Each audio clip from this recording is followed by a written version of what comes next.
Olá, queridos. Nós estamos aqui para mais um devocional. Hoje, 30 de agosto, nós vamos refletir no 30º capítulo do livro de Provérbios. E mais uma vez eu quero convidar você a fazer a leitura completa desse texto, porque certamente o Senhor falará abundantemente ao seu coração. Nós iremos centrar a nossa reflexão hoje no 5º versículo desse capítulo, e diz assim a palavra do Senhor. Provérbios, capítulo 30 e versículo 5. Cada palavra de Deus é comprovadamente pura. Ele é um escudo para quem nele se refugia. Esse capítulo 30 de Provérbios, diferente dos demais em que nós podemos refletir, ele traz uma mensagem solene de um sábio, provavelmente aos seus discípulos, né? Quem escreve esse capítulo de Provérbios é Agur, né? Ele vai discorrer sobre como a genuína sabedoria provém do Senhor, em contraste com a pequenez e os limites do pensamento humano. Ele vai destacar ainda a suficiência e o caráter permanente da palavra de Deus. Em seus provérbios, Agur ele vai demonstrar uma profunda humildade e uma rejeição pela arrogância. Nesse versículo específico que nós examinamos, ele poderia ser traduzido, né, literalmente como toda a palavra de Deus é fundida. Escudo ele é para aqueles que se refugiam nele. A comunicação de Deus na primeira parte do versículo vai representar o próprio Deus na segunda parte, né? O texto diz: cada palavra de Deus é comprovadamente pura, né? Essa expressão pura aqui traz a ideia de unidade, né? De força. E a segunda parte diz: ele é um escudo, né? Deus é um escudo para quem nele se refugia. Então nós temos um reforço da ideia trazida na primeira parte, né? Então a gente tem nessa primeira parte uma ideia de unidade, né? A ideia de fusão que vai representar unidade e força.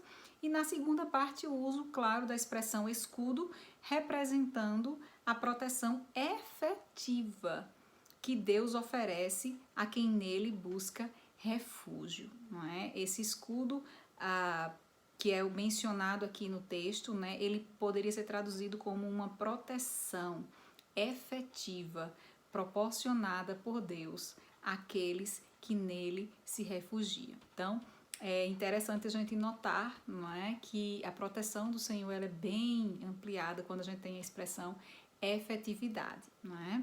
Nós entendemos, né, que ao nos refugiarmos no que Deus disse, nós nos refugiamos no próprio Deus e somos então efetivamente protegidos por sua integridade e força. À medida que nós recebemos a palavra de Deus como tal, à medida que nós reconhecemos, né, a pureza, a força da palavra de Deus, nós buscamos nele refúgio e então somos protegidos, né?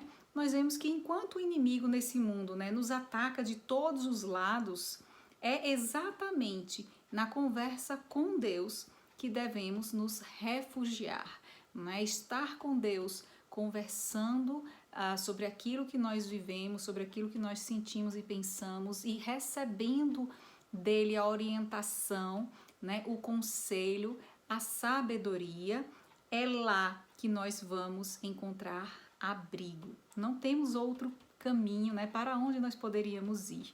Nós somos convidados neste dia a aumentar a nossa confiança nas promessas divinas e também a nossa obediência aos mandamentos trazidos pela palavra de Deus, né? Vamos orar nesse sentido e trabalhar nesse sentido, né? De confiarmos mais na palavra do Senhor e de obedecermos integralmente a sua palavra, não é?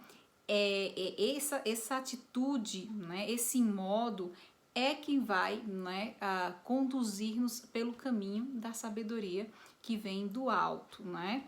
Somos convidados também por Deus a encorajar outros crentes a também confiarem e obedecerem aos mandamentos divinos, a crerem na sã doutrina, não é? E também a convencer aqueles que se opõem a ela, não é? Que talvez displicentemente desprezam a palavra do Senhor como palavra do Senhor, né? Eles precisam também ser convencidos de que a palavra do Senhor ela é pura, não é? Ela é forte e pode, ao nos conduzir a Deus, nos proporcionar abrigo, nos proporcionar refúgio. Amém, queridos?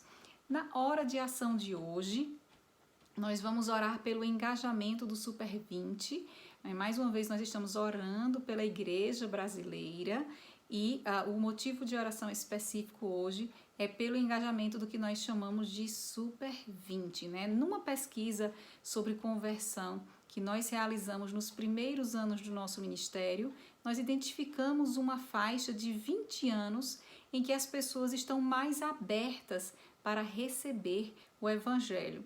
Isto é, dos 4 aos 24 anos. A pesquisa nos mostrou que 77% dos brasileiros evangélicos converteram-se nessas idades, quando também foram mais ativos e dispostos para a evangelização. Isso definiu então o nosso conceito de Super 20, né? Essa janela dos 4 aos 24 anos em que ocorre a maior parte das conversões, né? E levou a AME ao marco teórico neurocientífico ao invés do tradicional psicopedagógico. Né? Nós entendemos que Deus desenhou o cérebro humano para ser mais aberto à novidade e inovação durante a infância, a adolescência e a juventude, tornando-se gradualmente conservador desde o início da idade adulta. É por causa disso, não é, que nós percebemos que a evangelização e a integração dos mais jovens no ministério é tão importante para a saúde e continuidade da igreja. Nós queremos convidar você, então, a orar conosco para que as nossas crianças, adolescentes e jovens sejam alvos, né, e agentes da evangelização, que eles não somente sejam evangelizados, mas sejam capacitados para se tornarem evangelizadores, evangelistas, amém? Que eles sejam alvos e agentes da evangelização, amém, queridos? Que o Senhor continue abençoando a sua vida. Um forte abraço.